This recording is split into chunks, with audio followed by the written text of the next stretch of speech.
Okay, Garden of Terror is the map. We're heading straight into the first game of the semi-final, the second semi-final here at the Division 1 end of season tournament in Heroes Lounge.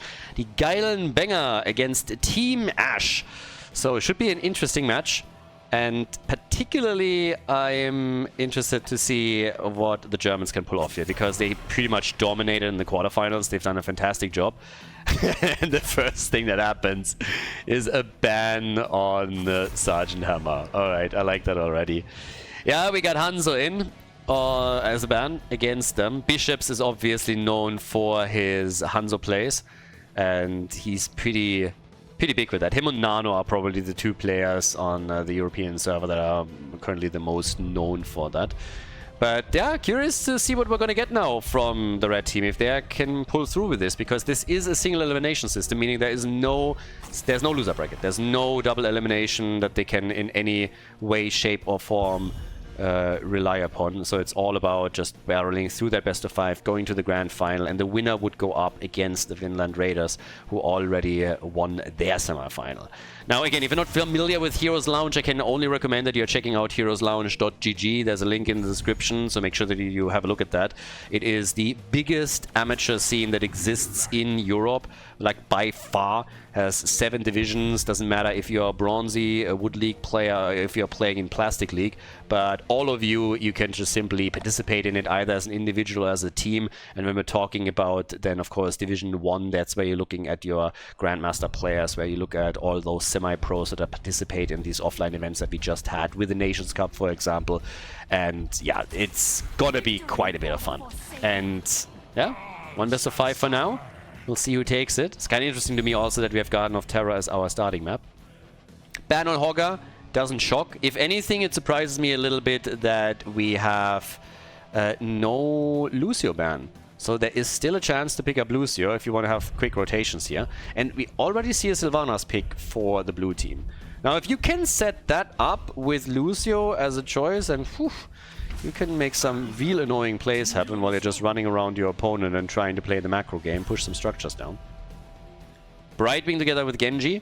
So Bishops is switching over to the Shimadas now that he doesn't get access to Hanzo, to the other Shimada. They didn't go for Anduin here, but Brightwing, of course, one of the priority picks these days for sure. Now, I'm just a bit curious to see what exactly is going to get banned out here, particularly in regards to Lucio. Is Team Ash going to give him the axe, or are they going to try and ban out one of Ultralist's heroes instead? I mean, keep in mind, what actually has been done in some of the other games in the last couple of days, I think it was in the last semi-final, was people were trying to target X-Ray a bit on the support side with bans. Didn't really work out too well, but they were consistently trying to limit his options. And now Team Ash. What are we getting? Yeah, Diablo. So they're taking away from the front line. Is it going to be a Lucio? Yes or no? That's the question. I mean, Darkmog on Leoric, that's already a bit sad to me, by the way. So Darkmog, of course, seeing him in those games is awesome, but I always feel that a character like Leoric just doesn't really fit his playstyle whatsoever. Darkmog was always the guy that just goes face. He's just like all in your face the entire time, does his thing, and then you have to somehow try and keep him alive because he's a support player for the team. X-Ray with Rhaegar, so they're focusing instead of rotating with Lucio more on claiming the mercenary camps, with Rhaegar assisting with the lightning shield. Sylvanas is helping with that. As usual, Ultralist class pick, so he's going to be the X factor for the team. As we have Team Ash locking in the next double pick. Let's see what we're getting. Yeah, he's a main tank. Varian Jaina, alright, so a burst combo from them. Taunt into Jaina damage with Genji following up. Blaze as an additional stun. I like it. Have to be aggressive with it, of course, and keep your backline alive. But that might change also some choices. It's going to be a bit tricky to reach the right target. If they are playing properly, then Jojo should always be at the front, and she can do a lot here. Then you have Rhaegar with the assist, but that might change Ultralist's choice here. Now his Kerrigan, his Maiev are all still up, so if they want to go for one of those melee assassins, they can still do that. And there she is. Maiev gets chosen, and we are heading into our first map. Garden of Terror, everybody. Best of 5 series, the Geilen Banger against Team Ash.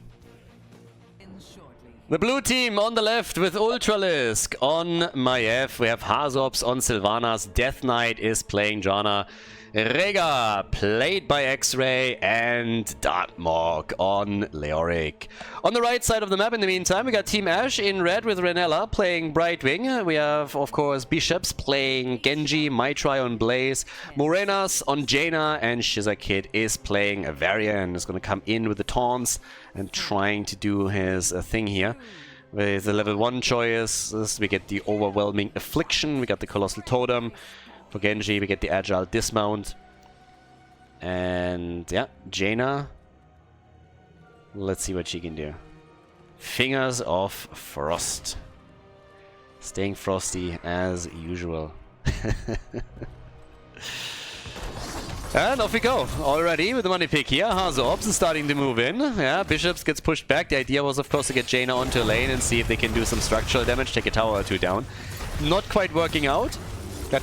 I mean, again, in an ideal world, you're just tricking your opponent and are able to then take a tower down completely. In this case, they're still 3 against 2 for a short duration, so it could do some damage, but now X-Ray is getting slowed and killed. Nice. Yeah, well played. First blood for Team Ash as they're burning them to cinders. So, quick kills from them. At the top, we got Maitri on Blaze, still sitting tight. Leo, of course, rotating against him. Also on the money pick. And more damage done, more waves destroyed, experience gathered. As the early game is slowly going to play out here. So, while we're still a little bit slow on things, I want to give once again a big shout out and thank you to all the patrons, everybody that supports me in the stream on patreon.com/Khaldor. Really appreciate it, guys. Thank you very much.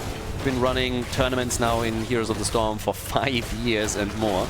Particularly, of course, since Blizzard killed HGC, and you guys have been a huge part of that. It wouldn't be possible without you.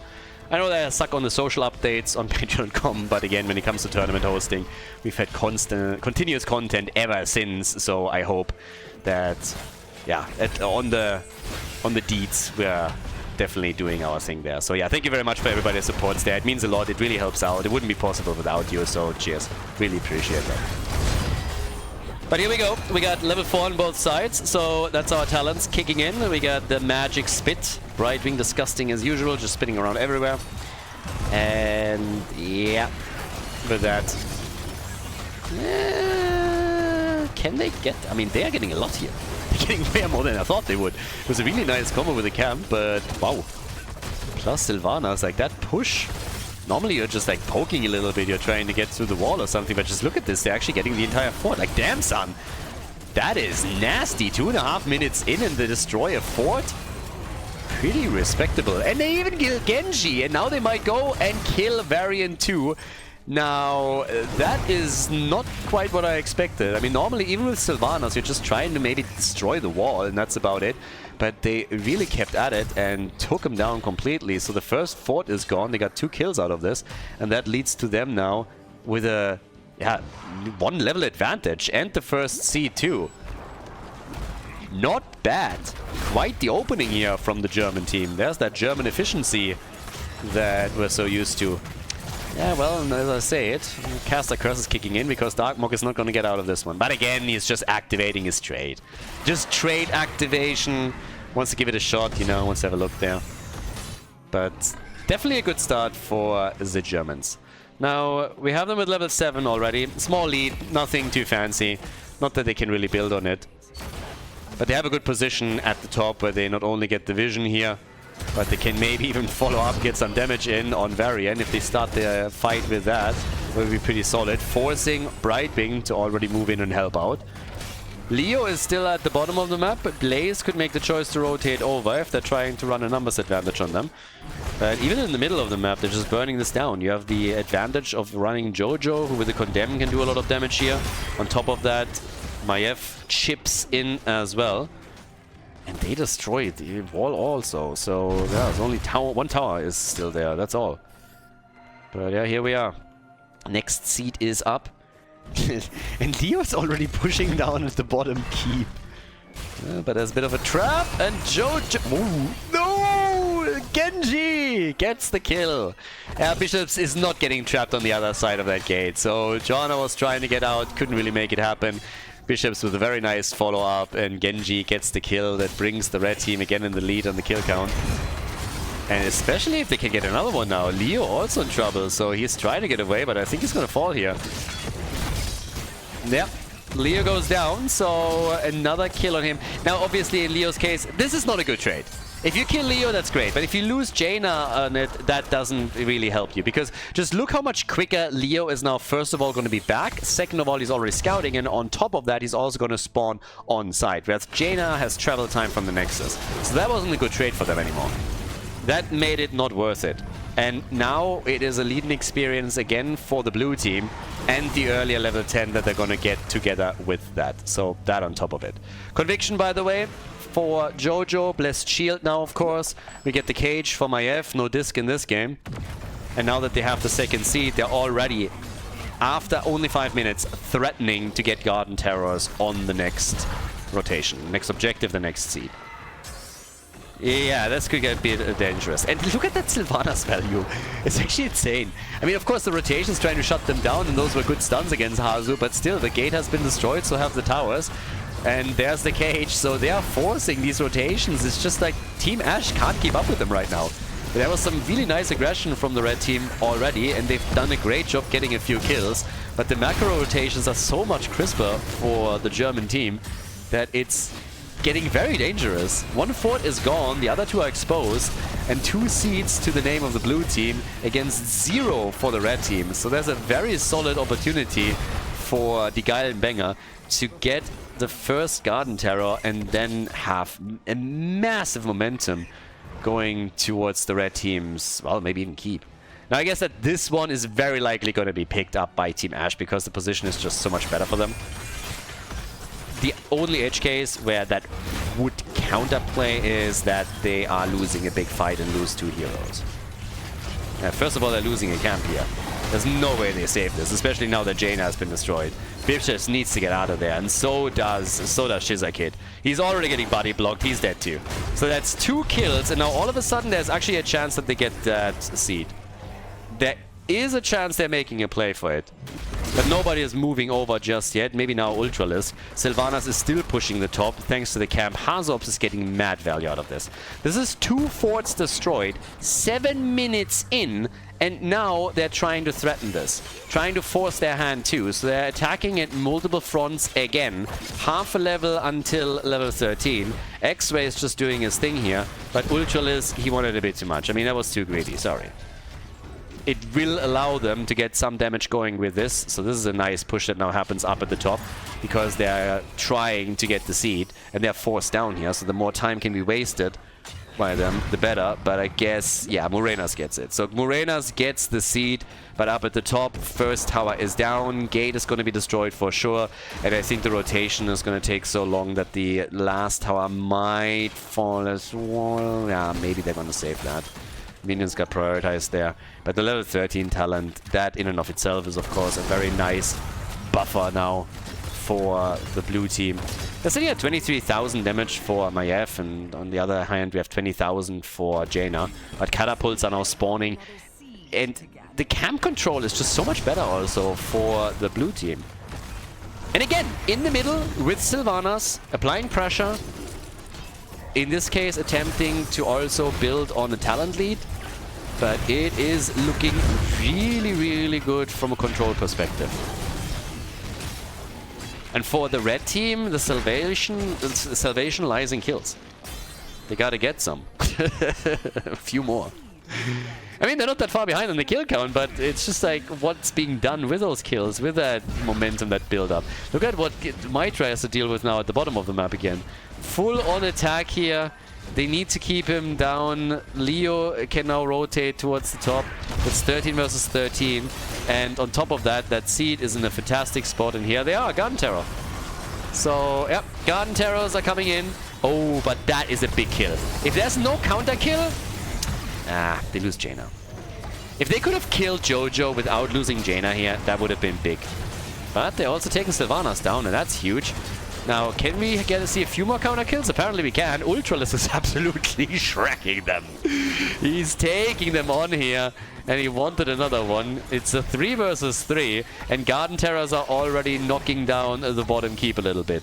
So, yeah, this one is already in trouble, and now they're moving in. The blue team, they have Leo right here to help out.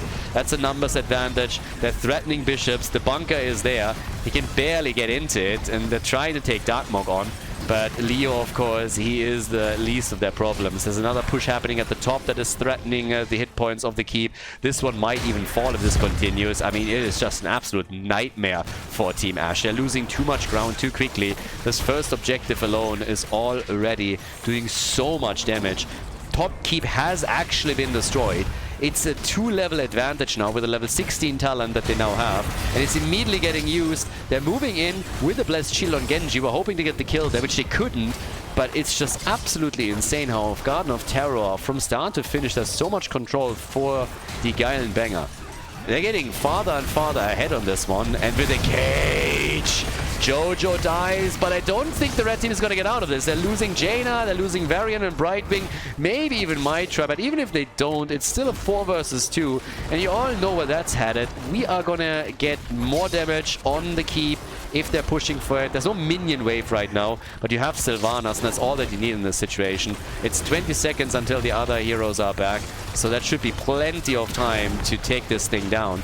And even if they don't, they can pick it up at any point later. They're threatening bishops again. Nobody got baited into my stun. X-Ray is fine, comes in for another bite, and that's keep number 2 gone. We're 11 minutes in. 11 minutes in, and they just lost the keep. Bunker had to be used to save my try. Leo was looking for a swing and a kill, but Darkmog was a bit too greedy here. Darkmog is gonna fall. He's activating his trade again. So he's only activating his trade. He's not really dying, it's just trade activation. Gotta put it to some use. You gotta be efficient. So yeah, waste their time a little bit. Plays around that. Now on top of this, we have on the left still some camps that could now potentially be claimed by Team Ash since they finally have the superior numbers. But I don't even think that the Geilen banger is gonna have any issue with that. Like, none whatsoever. Ooh, they stole your Siege Giant camp. No! It's not a Luke, I'm your father moment, so even if they get the Bruiser camp here, it's all good. It's more about the lead in experience alone. I mean, we're talking about 1.5 levels. And all you gotta do is buy some time. Catapults are already helping you. Just look at the minimap. They're really pinned down already. It's kind of funny to me that they're actually trying to take this camp now. But yeah, obviously, if that camp makes it towards the keep, then that's a problem. And the keep is already taking damage. Honestly, the only saving grace for the red team is the fact that they were only 12 minutes in the game. If this would be minute 18 or whatever, those catapults alone would win the game for sure. But now another stun combo, and that destroys Genji, so it's a 5 versus 4, and of course it also moves them closer to level 20. We have at this point catapults attacking their core. What a game from the blue team. And because they have to defend and go for Leo, who just destroyed the keep. I mean, he's going to die for it, but totally worth it. All the keeps are now destroyed. Every single one. Leo destroyed the keeps. And the blue team has everything. They got everything. They got full map control. There's catapults on every single wave. No counter pressure. All the forts are still standing for the blue team. They can try and get to level 20. They steal the camps away. There's nothing that can be done on the other side. And it is just a slow death of 1,000 needles that Team Ash is now dying. As long as... if you're the blue team, you don't want to take a team fight. As long as they don't take a shitty team fight and get wiped, they're gonna be fine. You can get some... I mean, again, you can take some fights if you have to, but if you just play around them, then you're Gucci. Level 20, soon TM. Damage output for Maiev is by now 42,000. Genji has taken over and is a bit ahead. But yeah, the seed is there. They're hoping to get a fight here. Jet propulsion misses. That's already a bad start. Off to a bad start. Big camps at the top and catapults, but they get Jojo again. Jojo is becoming a bit of a punching ball. They have a level 20, but they lost their main tank. Now, if they can get a counter kill like they did previously, and they do every time they get those counter kills. Brightwing down. Now they're going for Morenas again. Yeah, well, Varian doesn't look too hot either. Seems like Ultralisk in particular is just murder. Like, look at this. Ultralisk is just soloing them at this point. It's just crazy. 56,000 damage for him. Core is losing its shield. There's only Genji that's still alive. Bishops is saying, like, okay, if everybody else is dead, then I don't want to survive either. So he comes in and commits honorable Sudoku. And after his Subaru attempt here, he is also gone. That's a 5-man wipe. And that is game. 1-0 lead for the Geilen banger against Team Ash at the semi-final of the Division 1 end-of-season tournament. GG. Before we head into game number 2, make sure that you subscribe to the channel if you haven't done it yet so you don't miss out on any future content here on Khaldor TV. Battlefield of Eternity, map number 2. The Geilen banger in the lead with the 1-0 after the Garden of Terror match. Solid performance from the blue team. Initially, from the kills, it looked like Team Ash with their aggression could do something there. But with how well the blue team utilized Sylvanas in particular and just pushed down one fort after another super quickly, it was pretty impressive. Now, Battlefield of Eternity is of course a very different beast, much smaller map. You have only 2 lanes compared to the 3 that are normally being run. And we are going to see a lot more team fights. I am quite... yeah. Maiev gets banned. So, first of all, I'm really curious to see what exactly Ultralisk plays. But also what they're banning against him. Because this is another map where Ultralisk plays a lot of Maiev when he can. But it's also a map where we see Sarge and Hammer, for example. So, I would think that Hammer gets banned. If you ban him on... or her on Garden, then I would at least think about banning Hammer here too. So Hammer is definitely a little bit of a problem, but when you're going up against Ultralisk and those boys, then of course you can't ban out everything. That's just not going to happen. So instead of that, they're going for Blaze. They ban that out. It's interestingly enough a map choice that they went for. So most of the time when a team loses, they decide that they want to have first pick, first ban on the next map. And then the other team gets map choice. But in this case, Team Ash decided that they are willing to give up first pick and instead want to choose the map. So they want to have Battlefield of Eternity. And, well, Hanzo is therefore stolen away from them. As explained previously, like, oftentimes when Bishops gets the chance to play Hanzo, he's going to take it. But since they left it open, Hanzo gets locked in by Hazu. I still want to see what exactly Team Ash is going to try and do now. Because, again, they picked the map, so they have a plan. Morenas with Li Ming. I like that we're seeing her a little bit more lately on certain maps. So yeah, it's actually cool that she is popping up a bit. Obviously we had like times where Li Ming was just like the hero, but nowadays she's not really as big of a threat anymore as she was in the past, but in this case this is actually pretty decent. So we get Anduin and we have Genjin. Double Shimada. Light bomb engage with a swift strike. Double Shimada for them. And do they ban Sergeant Hammer? Actually, they don't have to. What am I talking about? Hanzo and Genji have already been picked, so of course they don't ban Sergeant Hammer. There's no need.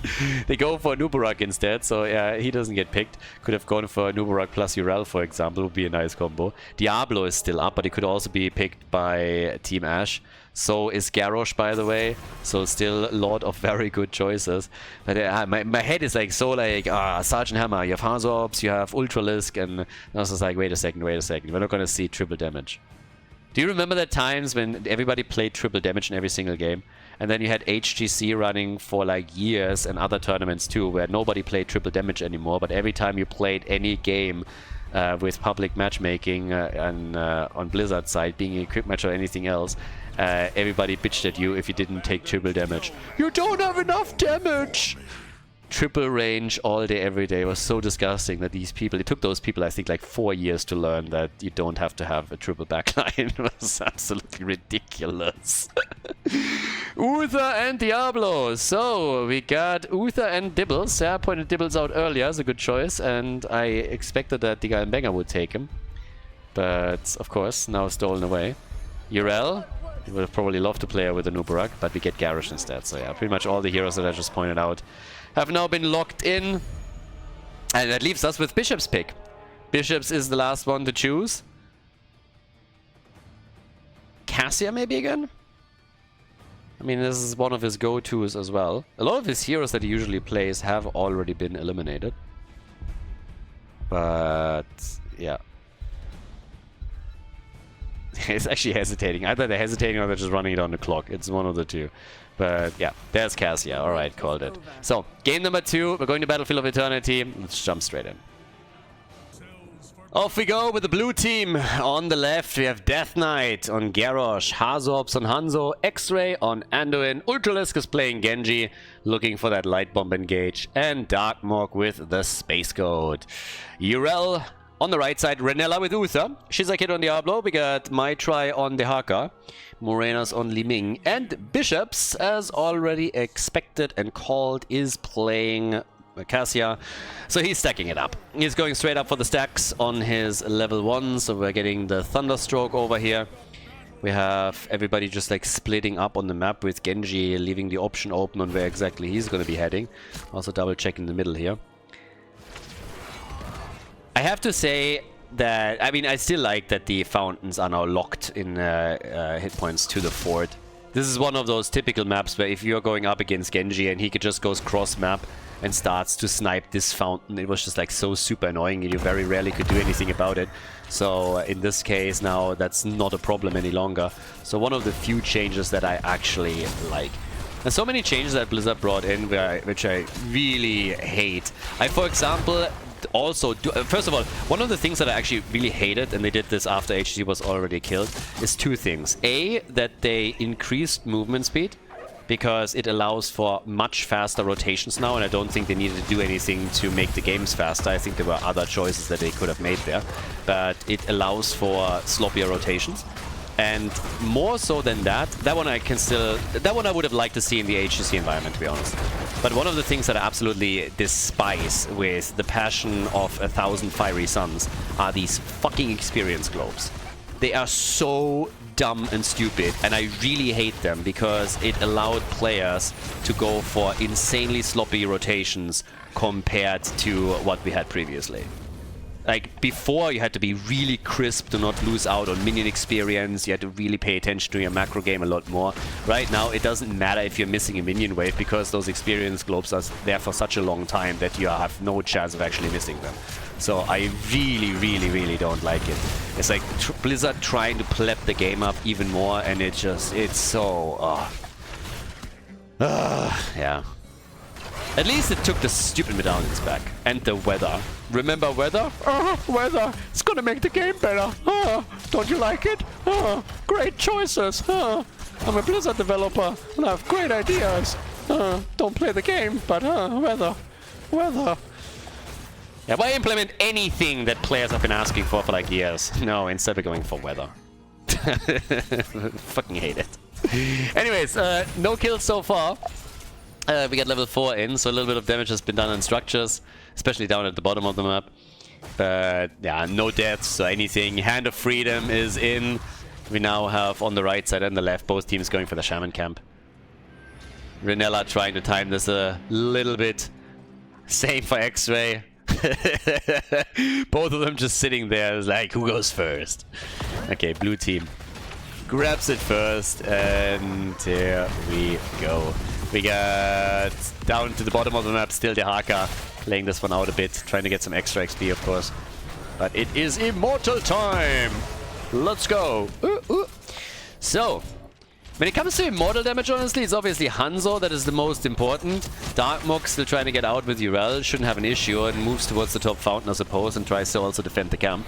But at the same time, I would have loved to see Avala here. When it comes to Immortals, it's like Hanzo and Liming on the other side that are gonna run the main damage on this, just with the continuous poke that both of them have.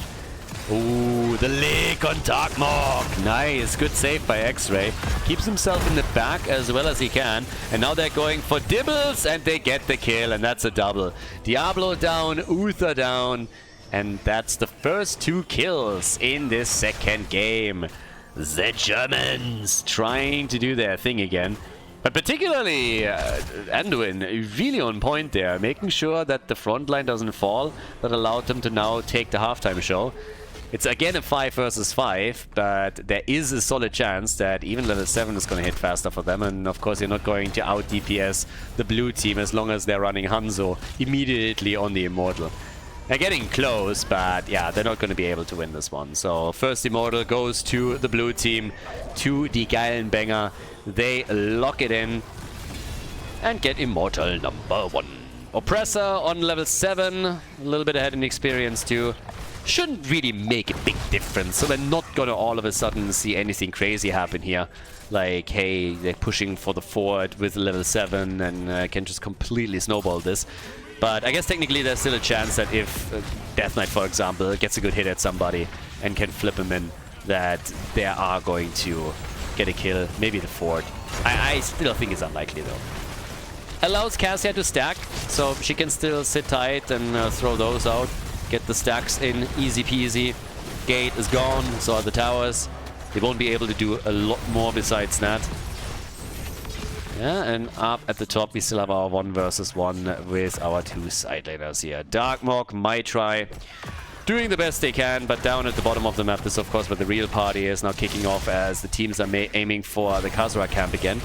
And that's just a question of whether or not they really want to commit anything here, and apparently the answer is nope, because the Haga has already set hello, so you don't want to fight into the 5-man if your side laner is still missing, which was actually the case here. Urel was already moving back down, but yeah, can't really match the Haga. Duh. So yeah, good damage here. Wall is still up, so up towards the top now, we get Ultralisk and Dark. I mean, the good thing about having Genji here is that he can also rotate a bit and try to apply pressure on the solo lane, but if you don't get anything done there, it just means that your opponent can use the time at the bottom of the map where they have a numbers advantage to do some work, and it's exactly what they're doing. So, yeah, here we are. Little hit is coming in, and Shizak hit. Saved, but so is Death Knight. Death Knight is eating so much damage at the front, and X-Ray is always keeping him alive here. So every time he gets a bit close, he's there to pull him back out. And he really has to, because the damage is, of course, kicking in very quickly, with Garrosh soaking up so much of the poke. We have 32 stacks now for Cassia, which is actually pretty good, 6.5 minutes in.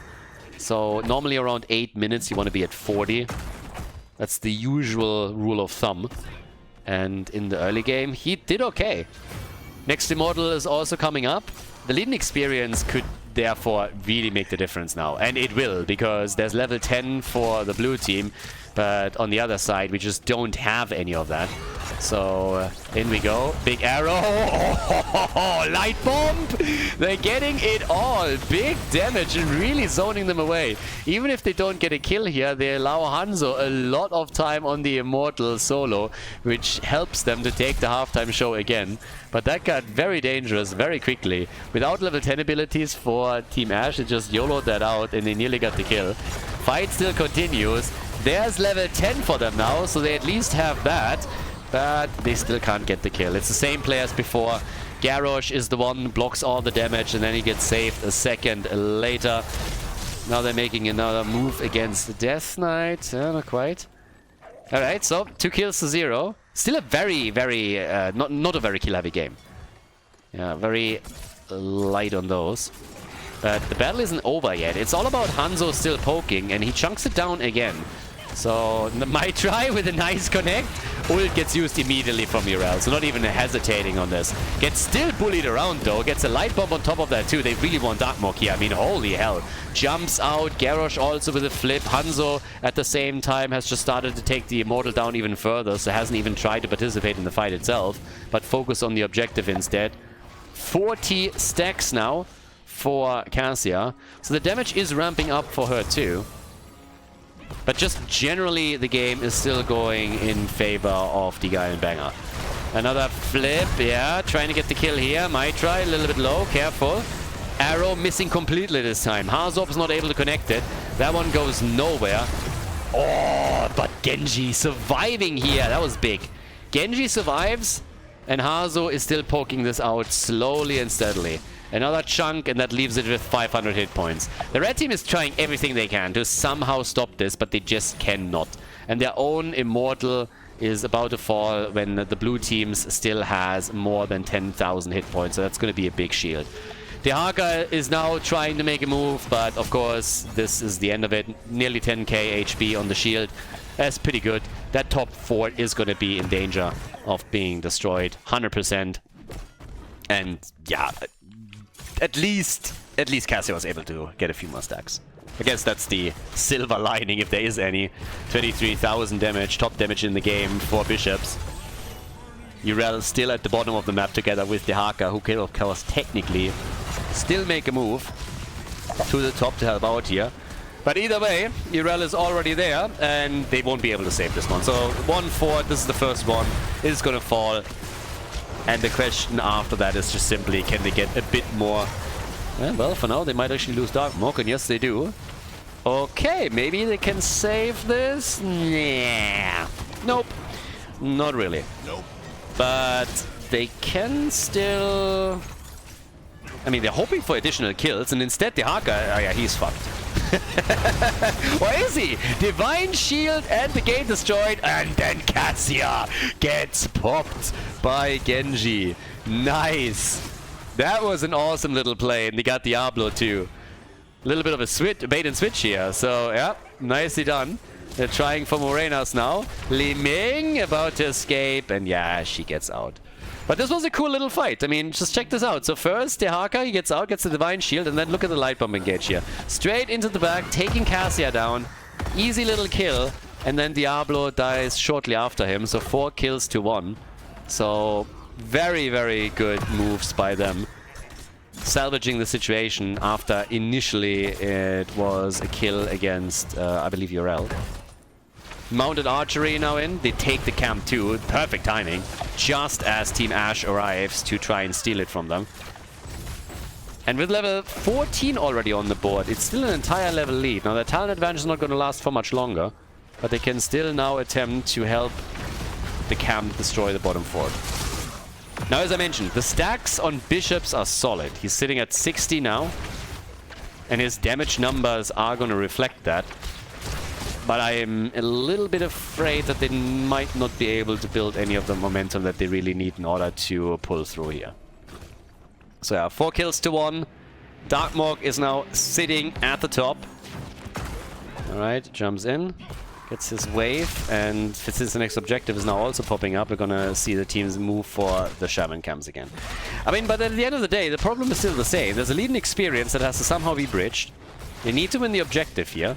And while the Immortal is hitting, as level 15 is close, but not there yet, there is a chance that if the game ends up, or sorry, this fight around the objective ends up in a bit of a stalemate, that they even reach level 16. It's a bit unlikely, but the continuous poke is more so in favor of the blue team than anything else, especially with Hanzo. And they are the ones to now destroy another fort at the bottom of the map if nobody deals with it, and that's why Dehaka is waddling in and trying to make a move here. But as soon as he appears on the map, that's the moment when you're trying to attack, when you're trying to take control. And that's exactly what they're doing. Look at Genji. Ultralisk is immediately on Morenas and gets immediately murdered. Did not see that stun coming. So yeah, unfortunate for the Geilen banger, very good for Team Ash.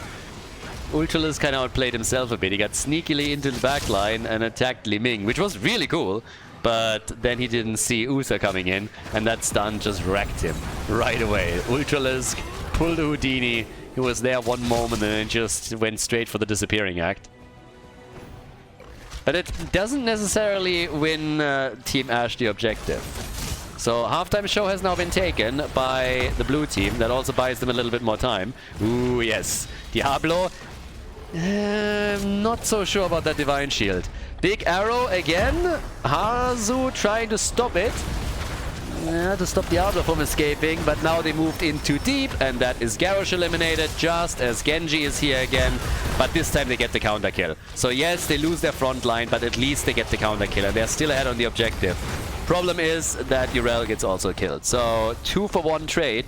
They still have their damage dealers and their poker, but they have nothing else. Now, Hanzo is not going to win it for them, but he could technically try and get the shield reduced a bit further. But very, very nice moves now from Team Ash. So they're definitely trying to bring this back. I don't think they can fully do it, but they should definitely be able to at least claw their way back a little bit. So, yeah, 2,000, 3,000 hit points on the shield. Immortal goes to the red team. So yeah, well done. They will have level 16 as well.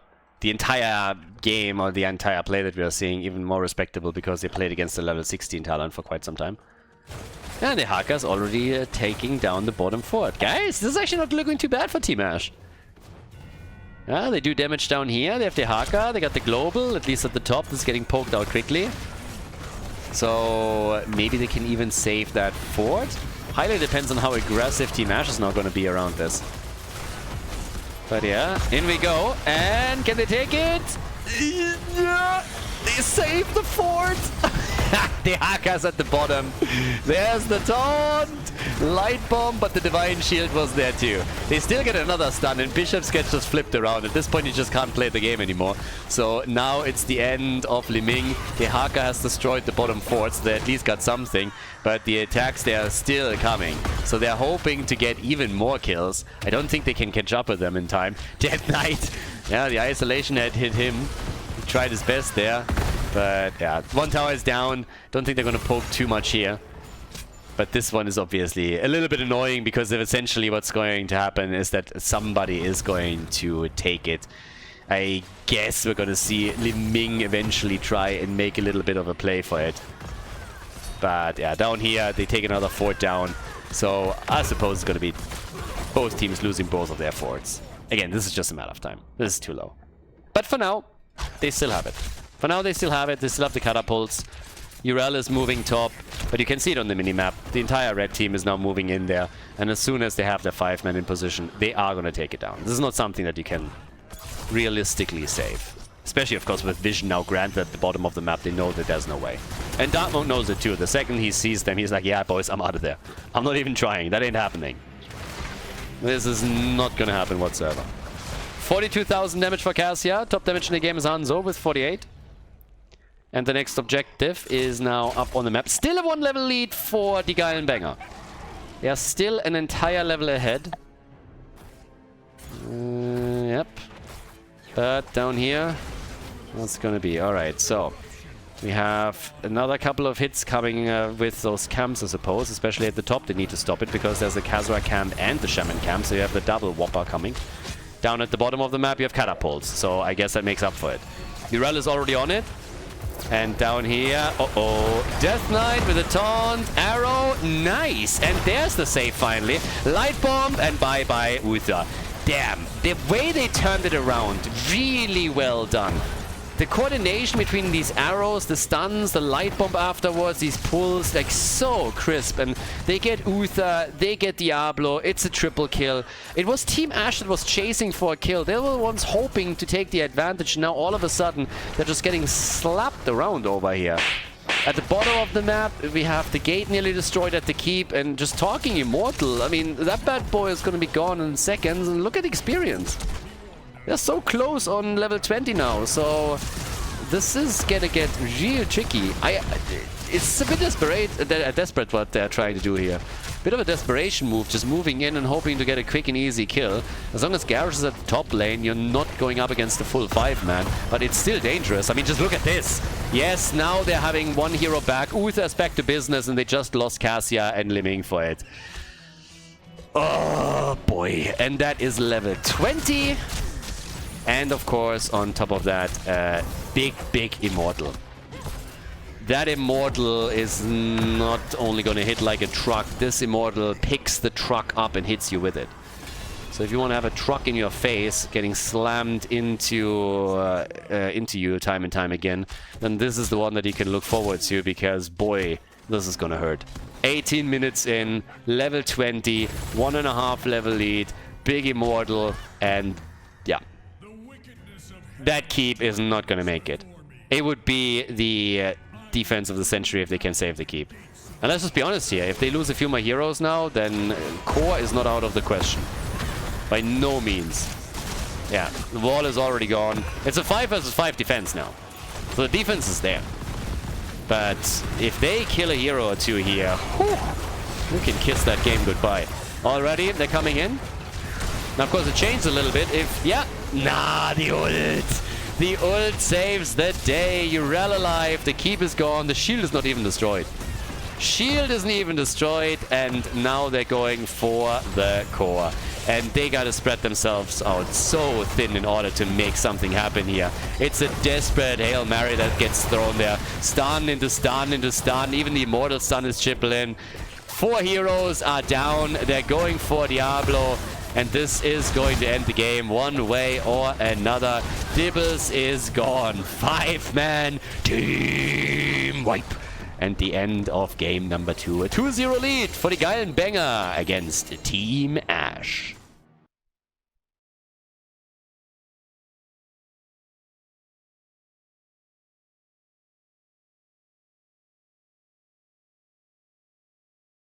Okay, we're in game number 3, match point number 1, and it is Towers of Doom, which already indicates to me that Team Ash this time went for first pick. So we're not seeing it yet, but this is normally the choice. No! Wow! That is a bit mind-blowing to me, honestly, because normally what we are getting from the Geilen Banger is Towers of Doom as a choice. So Team Ash letting first pick go, and then picking Towers of Doom. Okay.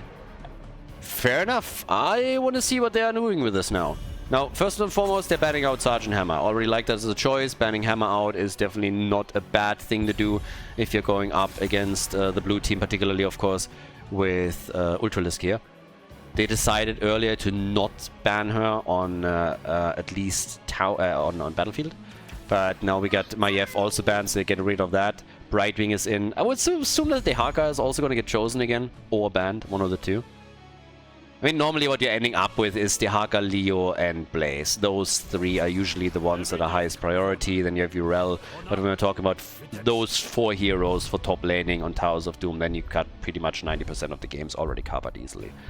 Bishops at least is able to get his Hanzo pick. Last guy, Hanzo, took it away. And had a lot of success with it too, so this time Bishops has an opportunity to lock it in on the first pick, and he's immediately going like, yeah, give me my hero. Blaze for my try. But this is obviously this match point, right? So now it's a question of whether or not Team Ash can bring this back. They had a fantastic season, by the way. I think I heard earlier that they didn't even lose a match, so they went 10 out of 10. But currently they are just getting bullied completely. Diablo now from Death Knight, and we have Hazu again on Sylvana. So we've seen in the first game how good they can be with quick rotations and getting value against structures from her. And the Vikings get banned. Yeah, that's actually a really good move. Banning the Vikings is really good because Sylvanas could easily get moved over to Ultralisk, and we have seen Hazu play Vikings quite a few times, and we've seen Hazu, sorry, not Hazu, but we've seen Vikings more and more now on Towers of Doom, especially in the environment of the Raven Court matches, which is of course a bit different, but the point is, if you have the Vikings and you have a strong 4-man with Sylvanas, this can murder your entire game.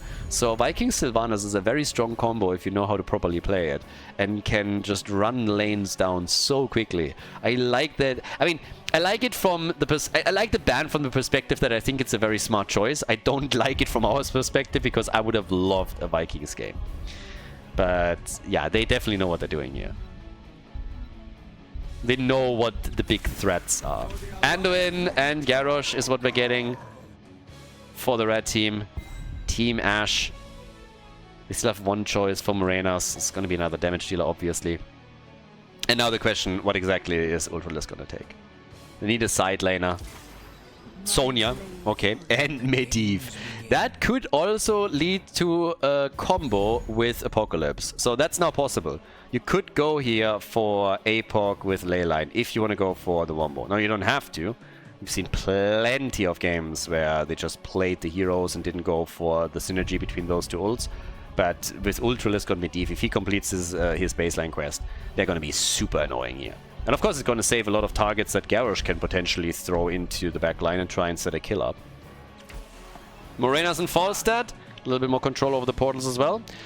And a global. And with that we go. Game number 3, match point number 1 for the blue team. Once again, the Geilen Banger against Team Ash. Battle Game number 3, the first match point for the Geilen Banger. They want to reach the grand final with a quick 3-0 victory. Team Ash, of course, would love to bring this back now. Go for a reverse sweep. Force game number 5. But they have to start on Towers of Doom. Hazorps for the blue team plays Sylvanas. X-Ray on Brightwing. Death Knight on Diablo. Darkmorg on Sonya. And Ultralisk on Medivh. On the right side of the map, in the meantime, Renella on Anduin, Morenas on Hanzo, we got Shizakid on Garrosh, Maitri on Blaze, and Bishops is playing Falstad. So he's gonna go for the global plays for them. Sonya on level 1 with it tough as nails. And nothing too insane. I'm really keeping my eyes, as usual, on Medivh. In this case, Ultralisk, seeing how many stacks he gets together here. If he gets killed, or if they are able to complete that properly. And already we get the portals, of course, in play. A lot of poke happening right from the get-go. Bishops with Falstad is still surprising to me. Oh, that could be a kill. It is a kill. And it is Medivh that falls and Diablo. Both of them are down. Both of them killed. A few stacks lost for Medivh. Nothing really noteworthy. Obviously, this early in the game, he didn't have a lot of stacks. I think it was like 3. So that's still great. So there's a couple of surprising things here. First of all, I like the opening. I like the aggression. Even now that they're trying to get more. But what I also find interesting is that Bishops has swapped away from Hanzo. Didn't really think he would do it. I really thought they would have him on Hanzo and then Falstad being switched over. But nope. Instead, we now have this particular combination. At the bottom still, we got Ultralisk, Death Knight. Everybody's still sitting tight here and doing their thing. Hoping for the camps to get cleared quickly. There's of course the chance that somebody invades yours. At least when you're the blue team. And I guess it's happening. Because Sonya isn't even here yet.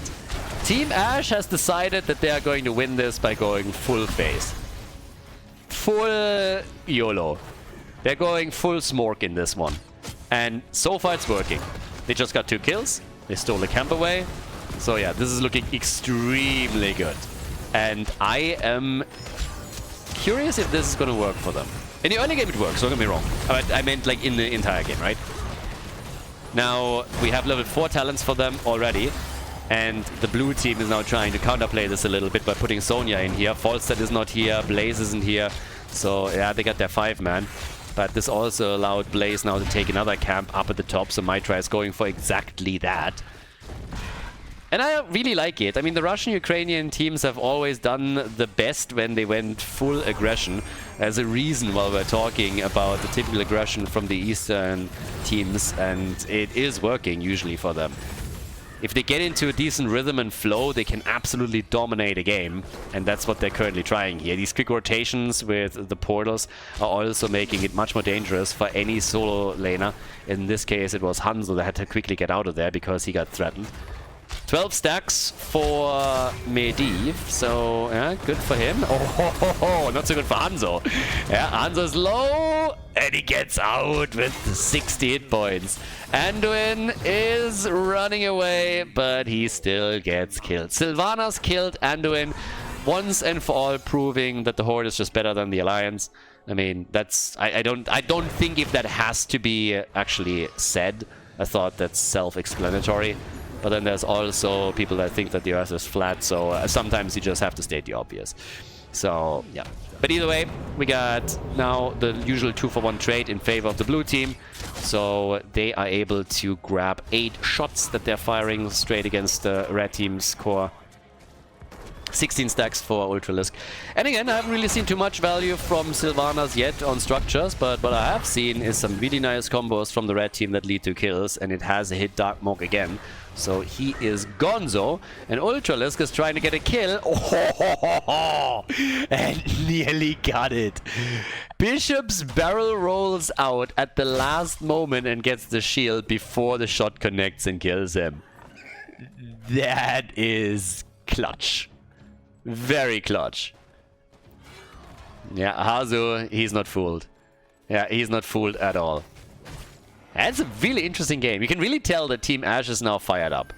Maybe a bit too late. They needed to have that same spirit a bit earlier. But there's another jet propulsion connect. And Hazu was threatened there for a moment. They all go through the portal and try to get their kills in. Ultralisk low. 20 stacks. He has 20 and he's dead again.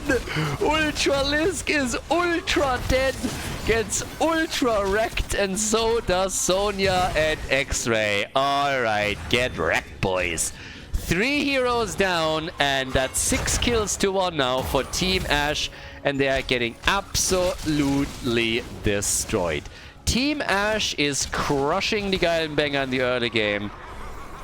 They're going through them like hot butter through cheese here. No contest whatsoever. Melt them down, one hero after another. And that's all the stacks also removed from Medivh. Not looking good for the blue team. If you're trying to go for a reverse sweep, this is how you want the game to start. Exactly like that. Shots fired again. Yeah. This time it's even Steven on the... Oh, Renella. Alright, they get their counter kills. They get one. They're able to take Anduin down again. Starts to stack up too. Of course, they have a full level lead now, and that's level 10. So that kill came in quite handy. But it's still 32 points against 32 points on the core. Question that Red Team has to ask themselves, what are we doing here now? What do we do with that level 10?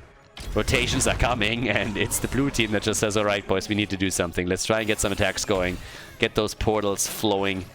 We, by the way, get Decimate on level 10, so in case that you haven't seen it yet. Decimate on level 10, Light Bomb, no bubble.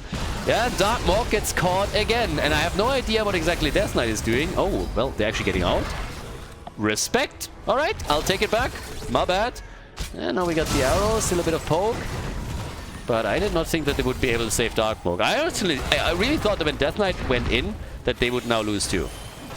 So we don't have the APOC follow-up, by the way. So instead we're getting, as already hinted at in the draft, the Lightning Breath. Death Knight gets another portal, pushes his way out, doesn't even need it. But there's another jet propulsion. That changes things slightly. So now Death Knight is in real trouble and might actually fall. Gets a shield. And the problem is that Medivh can't save everybody here. Darkmork went for the spin to win, couldn't pull it off either. Death Knight is again low, gets hit right away. The portal saves his butt, and so does Brightwing. But boy, the red team is really just going at it now, aren't they? They are so aggressive at this point, and it always seems to net them a kill. Sylvana's got a bit of value, so they are at least able to claim something, structurally speaking, at the bot lane. But now it should be an even trade, but can they pull that off? Yes, they actually get it. They sneak it in very early. So nicely done. Super easy channel. And over here, it's Renella who's attempting to channel and gets the spear to the face. So they might even get 2 if this continues. Right now, it's... I mean, it could still be even points on the core when this is over, but the blue team now smells an opportunity. And ults are mostly used. So Hazops is already forcing them here. Once again. Yeah, Leyline could be used too, to lock it down for sure, but they want to fight, they want to kill, and they get it. Blaze is the one that falls, no bunker. Darkmork gets out, big Leyline. Big Leyline, and where's the follow-up? Can't get it. Can't get it. No follow-up stun that they could use. So nothing they could pull off here. But they're applying some additional pressure. And that allows Sonya to go straight for the pumpkin camp. The channel has now started and Hazops is going to get it for them. Oh no, he actually doesn't. He gets interrupted. X-Ray's at it. Gets interrupted again. They're buying tons of time. I like it. Blaze is back. They just need to wait for him to get back into the game. Oh, and the channel happened. So Sonya takes the camp. They get the channel here. Death Knight goes deep. Knows that Medivh can shield him. And they're not stopping just yet. There's not stopping yet. So once again, the light bomb attempt. And the flank with a portal. They're coming in again, looking for a kill. And Sylvanas, look at Hazel doing all of this. While they're going for Diablo, he's going for the bell tower. And they get the conversion. Bell tower is converted over. Force dead, nearly dead. Like, what is this? They're covering so many bases at the same time. They went for the pumpkins. They went for the altar. They took the bell tower. They are still behind in experience a little bit. But damn, they are coordinating everything so well. It's crazy. And now they have a lot more map control than Team Ash. Bot lane. So important here on this map. And they have full control over it now. That was pretty... I mean, that was extremely well done. Very well played. full-on control everywhere. They had also a chance to kill multiple heroes here, or at least they got close. They had Falstad extremely down. Couldn't get the kills, which would have been... I mean, would have made the entire situation even better. But as is, it's already good. And of course, on top of that, let's not forget that the stacks are now again being gathered by Medivh, so he's at 27. It's also pretty strong. Yeah, nice pull. Alright. Ooh, and that's a dead Sonya, isn't it? Right wing helps out, but it's still a 2 versus 3. Right wing is trying to get away. Rest of the team is still sitting tight here. 2 versus 3, and they're keeping them alive as best they can. But at the bottom of the map, there's also a fight breaking out. So also a great job here. Light bomb, yeah. Shield, great. And there's the barbecue. Anduin gets burned. And that is 3 pumpkins that made it through to the death zone. They also killed Falstad and they killed Hanzo. I mean, what the hell is happening? All of a sudden they're getting even more kills. Dibbles gets a kill and so does Sonya. At the top it still continues. 6 kills to 7. Lead in XP now. Double altar on the map. Still the 5 versus 3 bell tower control that they established earlier. So they're getting everything right now. It's like, damn son. Team Ash again dominated the season and now they're in real trouble here. This is game 3. 16 against 32 points on the core. They're doubling it. And there's even a chance to get the top... I don't think they can get the top right. But they can destroy the wall here. The Sylvanas plays from Hazu have yielded so much damage on structures throughout this entire series already. I mean, again, remember game number 1. Garden of Terror. They did a great job there too. And now Medivh is trying to maybe even channel. No, he needs to save them. And the shield. Ultralisk! Oh, he nearly did it, but then Sylvanas gets Hanzo'd, and now Ultralisk himself might fall. Yep, goodbye stacks. 35 stacks, and he lost all of them. Oh my god, not like that. From Ultralisk to Ultralul. Didn't get anything there.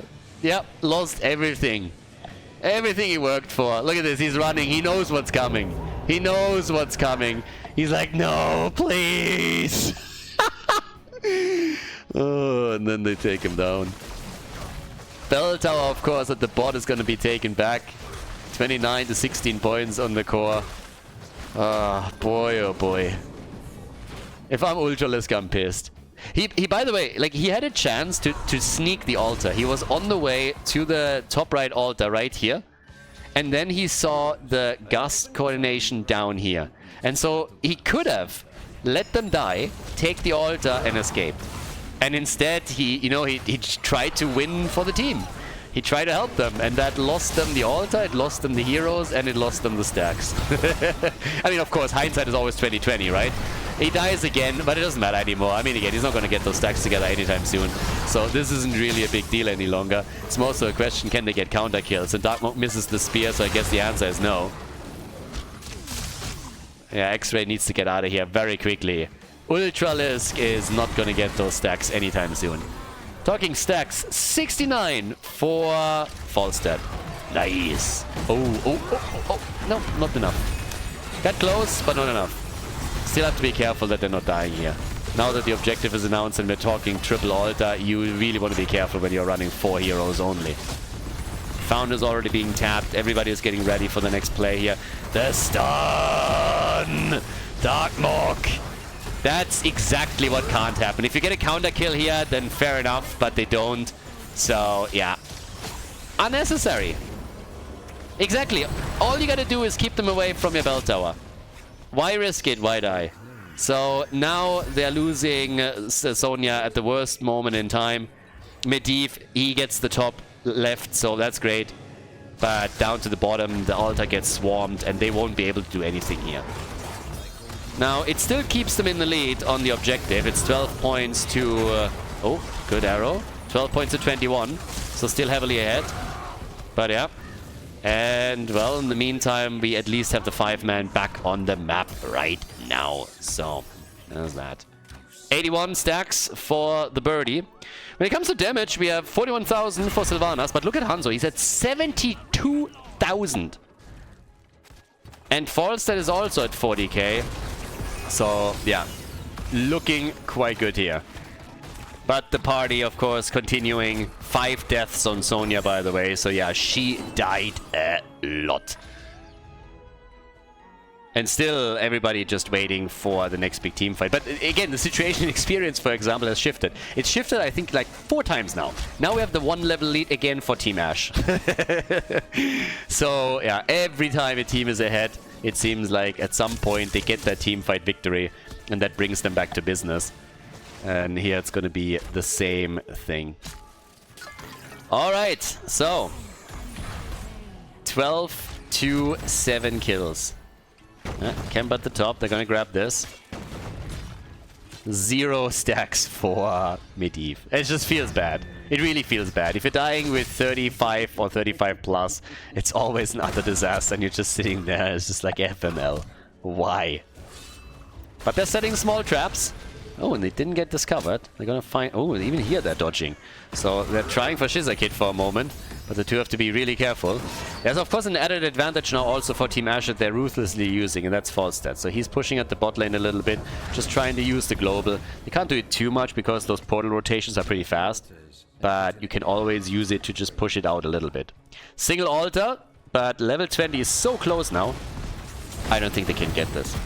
Unless, of course... Nah, the bird gets away. Bird gets away. Good shield. Good heal. There's the ley line. Yeah, Gust gets used too. Dark Maw. The arrow hitting 3. The portal. Both teams again pulling all the stops here. Attempting to get a kill.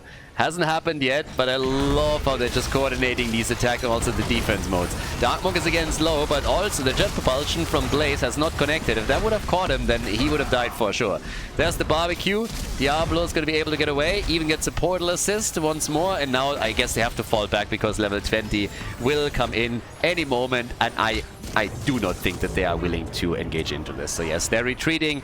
That puts the core down to 17 points. 17 to 12. And here are the level 20s. And with that, we go. At the bottom of the map for the straight attack. Garrosh. Alright, he makes it. Garrosh makes it. Looks for a flip. Gets 2. Light bomb. Yeah, they can't do anything here. As long as Ultralisk really pays attention, he's gonna keep everybody alive here. But they are trying. I mean, they are really going full tryhard on this one. Team Ash is moving. They're moving everything they can in order to get a kill. And build that momentum before the blue team hits level 20. Which they do now. So they played this fairly well after they fell behind. But game is not over by any means. Now we got Bolt of the Storm, and we got the Hellgate. 100 stacks for Falstad. And Medivh is, of course, now cheating with the ley line. Like we didn't know. Thanks, Blizzard. That name, that description, nobody needed that. We knew Blizzard. We knew. We didn't need the pointer. Arrow is out and Gust. Now they screwed up. Arrow and Gust at the same target from different angles. That didn't help them. That wasted a cooldown. And it wasted a big one. That might hurt them. They just used way too many ults. They used Gust, they used Hanzo's Arrow, and they used Blaze. So now they might have a bit of an issue here. 17 seconds. I mean, there is a chance that this is not being used by the Geilen banger to make a play. So let's see what they can. What they can do here. And it's getting real clutch. Single altar, by the way. Could be single digits on the side of Team Ash, though. Yeah, there comes already the first move. Apoc is out. Indomitable being used. There's the ley line again. Hitting 2, hitting 3, hitting 4. They're trying for the kill. Barbecue plays are being made. They're zoning them out, but it's not enough to get a kill. God, I love how all of these team fights are just so damn close. We've seen this so many times now. Bunker isn't back yet. Gets the light bomb. Good shield. But doesn't he get another assist? Channel has happened. Channel has happened, then the single digits. 8 points to 17. And the first thing that happens is Team Ash going aggressive again and looking for a kill, as usual. But they can't do it this time. Boy, oh boy. That's quite the game. This is quite the game that we're seeing now. Absolutely love it. So, yeah. Looking great here. Up at the top, what do we get there? Yeah, they're going for the camp, but at least they're trying to. You have to always pay attention, of course, where your opponent is now moving, because if you don't see them on the map and they just jump in, you could be dying so quickly, and then none of these teams, neither one, can suffer a loss at this point in time. You don't want to give your opponent any kind of momentum. I mean, just imagine if the blue team gets a kill or two. They have Sylvanas, they can take a bell tower, they go for boss. Boss alone is already a thing. So Team Ash is, of course, now heavily ahead in kills, but they're still far behind when it comes to core points. So, yeah. Now again, Ultralisk is at 3 stacks. Ultralisk has completely shifted the way that he plays. He's like, alright, I'm not going to do anything. I'm not going to have an impact here in regards to damage. I'm just going to make sure that I keep everybody alive. I'm going to provide vision, and we're just going to play utility. Normally, when you get the baseline quest completed, he can also chip in a fair amount of damage and really help out there. But in this case, they're going full utility on him. And it happened. I mean, sorry, it worked. So far, it actually worked quite a bit. Double at the top. Now, keep in mind, 2 altars would win the game for the blue team and the series. 1 altar and a boss would do the same. So that's pretty big. That's why Team Ash kind of has to try and force this. And they're doing it right now. Bishops is channeling on the right. They're forcing the fight outside of it. Yeah, trying to force him to abandon. Couldn't make that work. Mitra is low, but doesn't even use ult. Oh, the barbecued Hanzo! He hellgated, used his ult, and Hanzo is dead. Nice. They get the kill.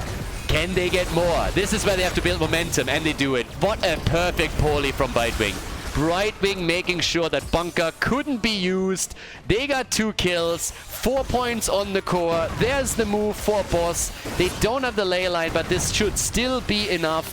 Fantastic position from the Geilen banger. They want more kills in the back, and they're about to get them, I think. Shiza Kid is in real trouble. Anduin, the pullout king, saves him with another quick pull here.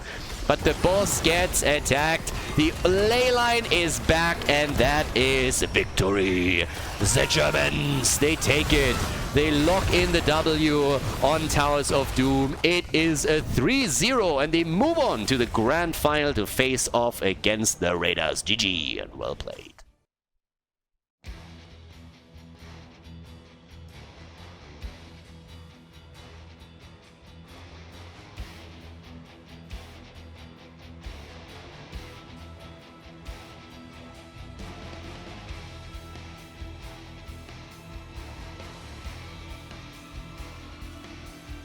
Thank you everybody for watching the video today. I hope that you enjoyed the show and the commentary.